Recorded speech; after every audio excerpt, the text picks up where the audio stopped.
Sí. Sí, Puente Pueyrredón. Puente Pueyrredón es Costequi y Santillán, sí. ¿No? Es lo mismo. Puente Pueyrredón, Costequi y Santillán. 20 de diciembre y Puente Pueyrredón, todo el debate sobre autoría de los operativos, o sea, quién dio las órdenes, tenía mucho que ver con la dificultad de identificar las órdenes. Y entonces una de las cuestiones que se planteó ya a partir del caso de Puente Pueyrredón fue este sistema de registro de comunicaciones. Claro, las comunicaciones se pueden borrar, pero si la policía entrega un registro completo que justamente le falta el momento de las balas, bueno, eso genera una presunción en contra de la autoridad policial y que fue clave en el caso de Mariano Ferreira, y hace una semana atrás se procesaron a 7 miembros oficiales algunos oficiales de la Policía Federal por el hecho. El otro tema importante es el tema de la identificación de personal policial con medios visibles. O sea, que el personal policial asignado a operativos esté identificado como tal. Evitar policías de civil. Muchas veces hemos discutido con los ministerios, dicen no se puede porque el personal civil... Bueno, por lo menos el personal que va a operar, que va a actuar en el control de protesta tiene que estar identificado. Y esto me parece que es clave también para identificar responsabilidades ulteriores de lo que se hace en el marco del operativo. También se plantea como otro punto importante la creación de espacios de comunicación y de diálogo entre los manifestantes y los funcionarios a cargo del control de los operativos y la designación de lo que se llama enlaces políticos, dice la Comisión. Esto fue un tema central también desde el 2002, Laura se acuerda muy bien porque estuvo en el Ministerio de Seguridad y ese era uno de los grandes temas. O sea, que hubiera funcionarios con celulares abiertos durante la protesta, pero que antes pudieran hablar con los manifestantes, negociar, gestionar el conflicto. Yo trabajo muchos años, trabajé derecho laboral. El derecho laboral no resuelve el conflicto entre capital y trabajo, lo gestiona. Bueno, en materia de protesta social hay conflictos que no se resuelven, pero hay que ver cómo se gestionan. La posibilidad de gestionar el conflicto, negociar por dónde va a ir la protesta, saber quiénes controlan al grupo, tener su teléfono, que es un teléfono del enlace administrativo, que estén conectados, agregado con la identificación de quiénes son los responsables del operativo, porque también permitir que otras organizaciones, por ejemplo organizaciones sociales que controlan a la policía, participen y puedan tener identificados quiénes son los responsables operativos en el marco de esas manifestaciones.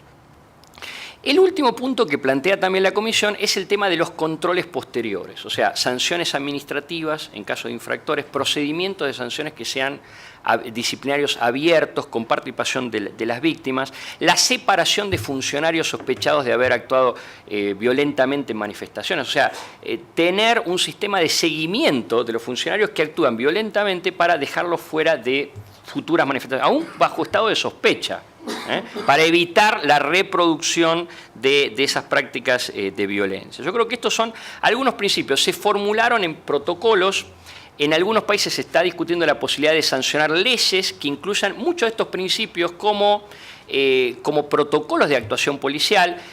Muchos de estos principios están tomados de las reglas mínimas de Naciones Unidas sobre uso de la fuerza, algunos están tomados de las recomendaciones que había hecho la propia Corte en las medidas de reparación del caso del Caracazo de Venezuela, y muchos otros lo tomó la Comisión de los informes de organizaciones no gubernamentales que presentaron audiencias ante la Comisión. En este momento es un punto importante. Por ejemplo, algunas organizaciones plantean la idea de que por ley se establezcan mecanismos básicos de participación de agentes públicos en control de operativos de orden público.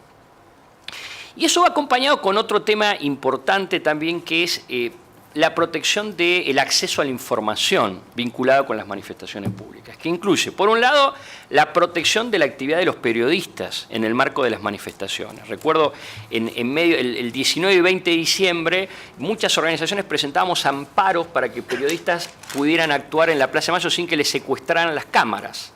Amparo, incluso Servini de Cubría dictó dos medidas de amparo en defensa del derecho de libertad de expresión de los periodistas para que pudieran estar presentes.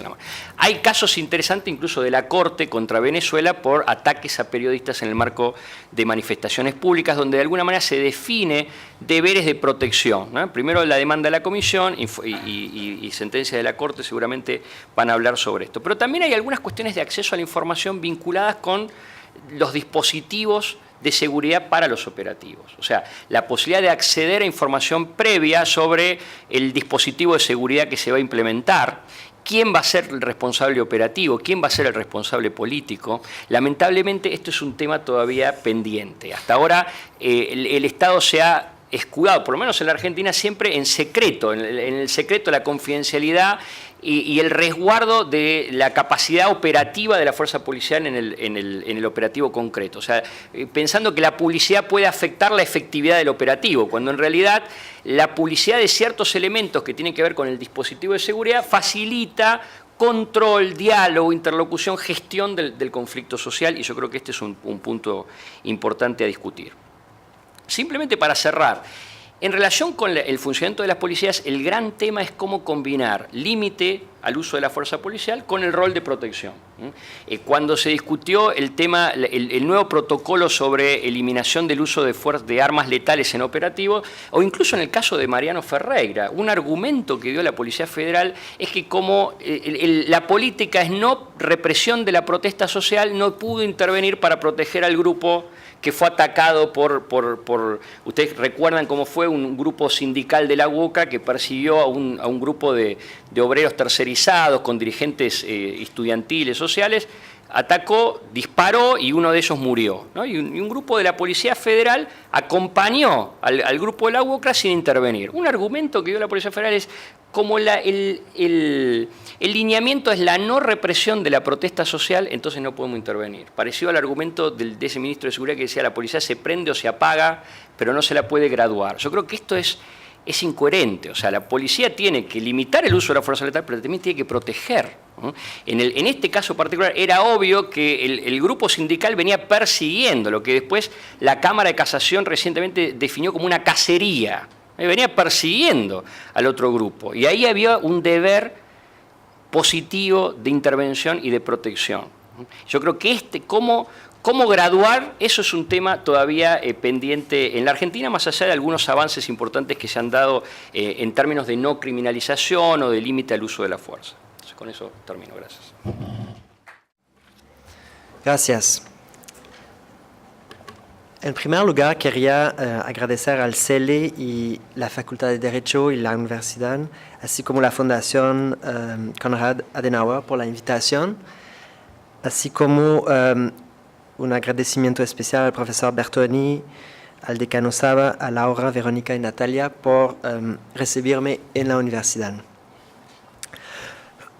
Como ustedes saben, la libertad de expresión es una condición sine qua non a la democracia y el funcionamiento sano de nuestras sociedades que dependen del debate público, del intercambio de ideas y de opiniones, tal como establecido en la Carta Democrática Interamericana, en la Declaración de Principios sobre Libertad de Expresión de la Comisión Interamericana, así como en la jurisprudencia de la Corte de la Comisión Interamericana y de la Corte Suprema de Canadá. En nuestra opinión, la contestación social constituye una manifestación importante de esta libertad de expresión y debe ser protegida con altas consideraciones. Hoy les quiero comentar de un evento que pasó en mi país, en Canadá, relativo a este tema, es decir, la represión que acompañó la contestación social en el margen de la cumbre del G20 en la ciudad de Toronto en junio de 2010. Hablaré primero del contexto y después de los hechos como tal. Presentaré las violaciones a la libertad de expresión que resultó de esta represión y terminaré con algunas reflexiones más generales basadas sobre las lecciones aprendidas de este triste evento.